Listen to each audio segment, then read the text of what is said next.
Hello, one and all. My name is Ryan Bruce, and my friends call me Fluff. And you are watching another episode of Ridiculous Reverb Listings. If you'd like to see your own listing on the show, I will link down below in the description. Let's just jump on in, shall we? Chris Cornell of Soundgarden owned and toured Gretsch Tennessean? Used in the Rusty Cage video? For $395,000?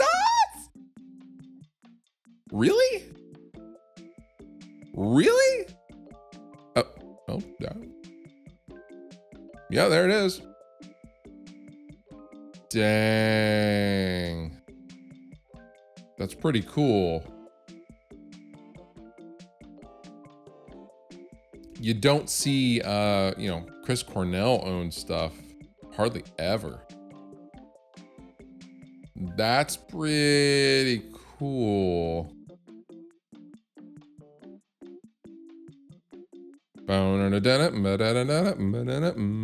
That's pretty cool.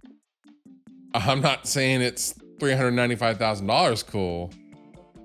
It was listed 9 months ago.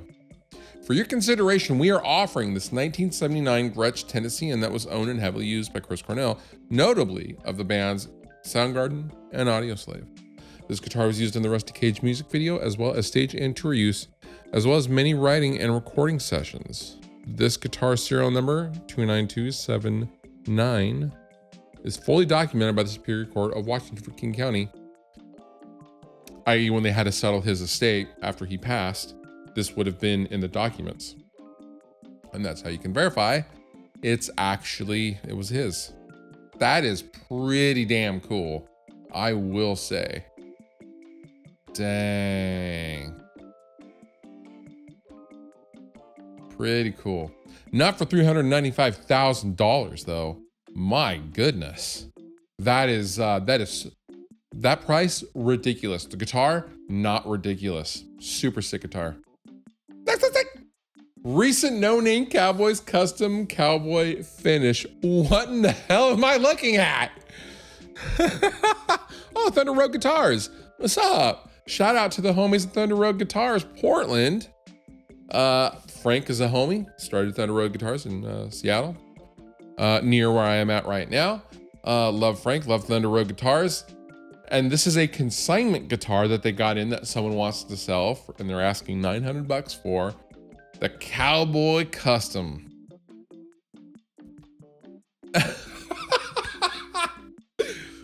What do you want on this guitar, man? I want a cowboy with a 70s mustache executing somebody, someone that looks poor, and I want him to be wildly missing the guy he's trying to shoot. He's not even pointing at him, he's pointing above him. So maybe he's shooting, maybe we could call this the forgiving Cowboy Custom, because he's shooting a warning shot to this poor peasant, it looks like. And I love how I'm still in the first photo. I love how the upper bout is a horse. The horse head. Oh my God. Oh man. Oh God.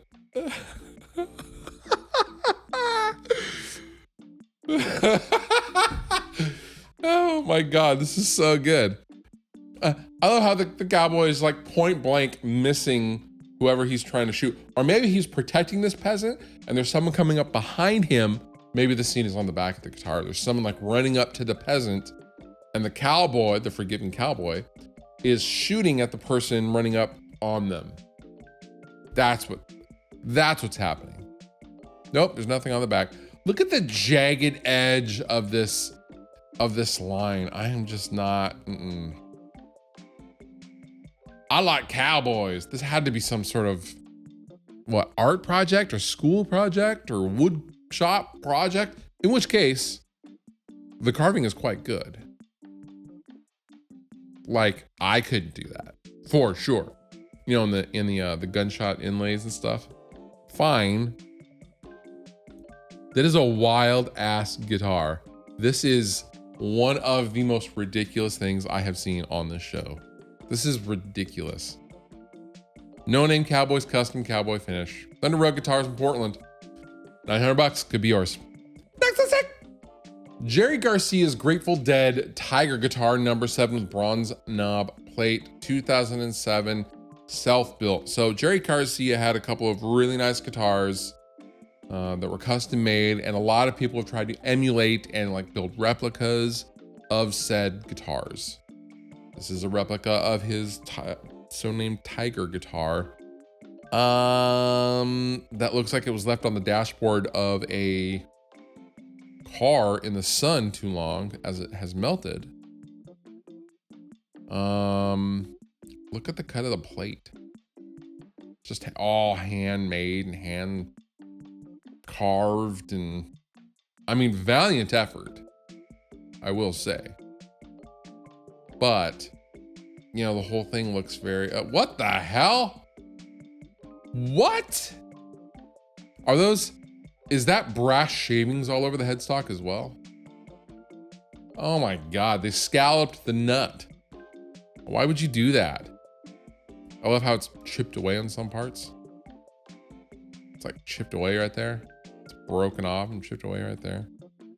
What? Why would you do that? Don't do that.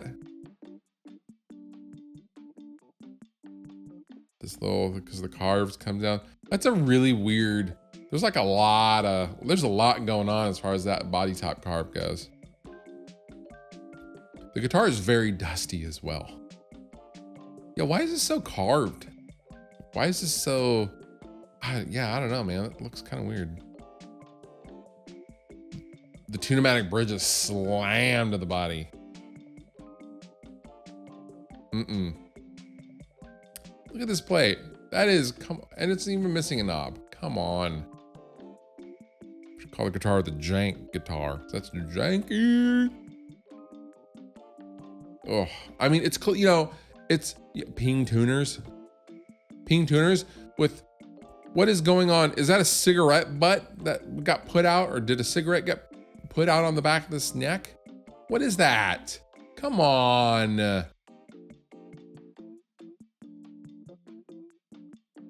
$2,200 was $3,500 listed 3 months ago. Maple walnut sandwich. It's a jank sandwich is what it is. Truly ridiculous. Next listing. Wandra Rock Basso 1967. What even is this? What am I looking at? I don't even, this is a bass guitar with mismatching strings? What is this? This is like a homemade thing? Some kind of weird project thing? I'm not even sure what this is, guys, honestly. Maybe the description will help us. With a little work, you can have the state-of-the-art guitar. Unlikely you will find a mother like this. I think he meant to put another like this, but I'm not sure. And he wants $14,000 for it. Are you trying to get on the show? I think you're trying to get on the show. That's not an actual, that's not, no one in the world is going, God, I wish I had a Rock Basso from 1960s. Oh my God, there it is. Predicted to sell soon. One available and one other has this in their cart. Listed 2 weeks ago for $14,000. You're just trying to get on the show, pal. I mean, it worked. Congratulations. But you're ridiculous. The instrument's ridiculous. The price is ridiculous. Next listing. Vintage Fender hand-painted Jimi Hendrix Monterey Squire Stratocaster with vintage Ace strap. What? I think Jimi Hendrix used to play these, you know, use these straps. Okay, fine. It's a painted Jimi Hendrix, you know, okay, so it's a Squire from the 80s that someone painted like his Monterey Strat. Is that how I'm understanding this? Yeah, that's what it looks like. Okay. Yep, Japanese Squire. Hand-painted vintage JV Stratocaster from 82, 84. It's a Jimi Hendrix Monterey Stratocaster vintage Strat for $2,200. Bro. What? That's it? An 80s Squire Strat that's been painted to look like one of Jimmy's guitars. And you're asking $2,200. And also has a vintage Strat, and that's a selling point for you. That's ridiculous. I'm not even wasting any more time on this. I hate this listing. I hate it. Not my dad. Next listing. Bixby Standard semi-hollow body electric guitar from 1958. Owned by someone named Larry, it looks like, judging by the pick guard. This is super cool. So, a little bit of history for you guys.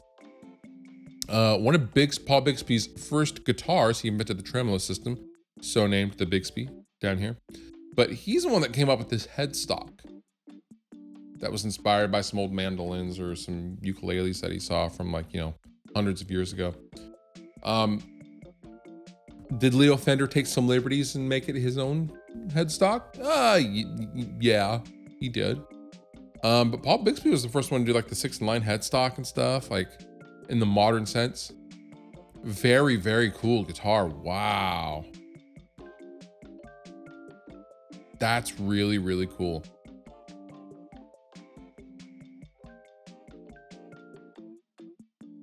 Wow, that is... this is history, guys. That's incredible. Paul Bixby is making these guitars, you know, he just made a few of them, handful of them, as I understand it. That is so cool.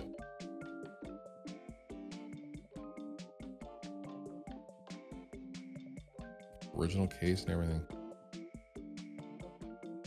Wow. Wow, that's so cool.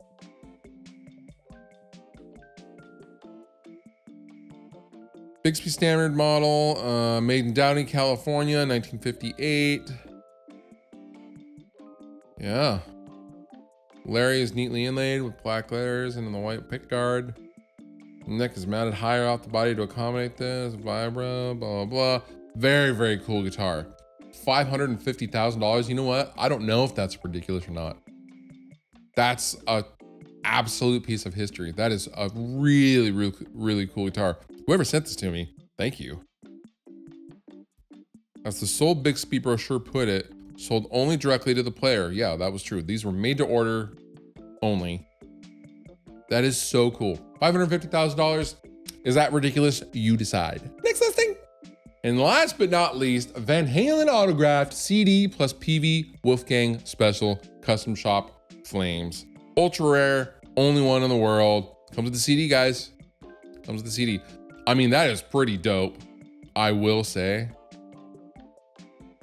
That quilted flamage. All right. All right, I was gonna knock it. I thought it was some stupid paint job or something like that, but no, it is not. That is cool.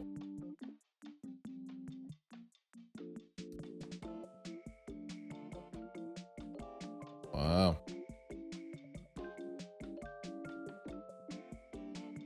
Got the greatest hits autographed. Yeah. Yeah. That's a pretty rad guitar though. Not for $48,000 though. Not a lot of info on it. All right, well, we got the build sheet though. That's cool. Wait, does this have the price on it? Probably not. No. Still. Van Halen autograph CD. You get an autograph CD booklet along with this custom one-off Wolfgang, which is pretty sick, honestly. Not for $40,000 though. That's like a... You know what? If these guys were listing this at like 10 grand, it'd probably be gone by now. This was listed 2 years ago, so keep that in mind. $40,000 though, could be yours, a one-off PV Wolfgang with a Van Halen booklet. And that does it for this episode of Ridiculous Reverb Listings. If you have your own listing that you would like to see on the show, I will link down below in the description. And with that, you've been wonderful. I've been Fluff. Thank you so much for watching. I'll see you next time.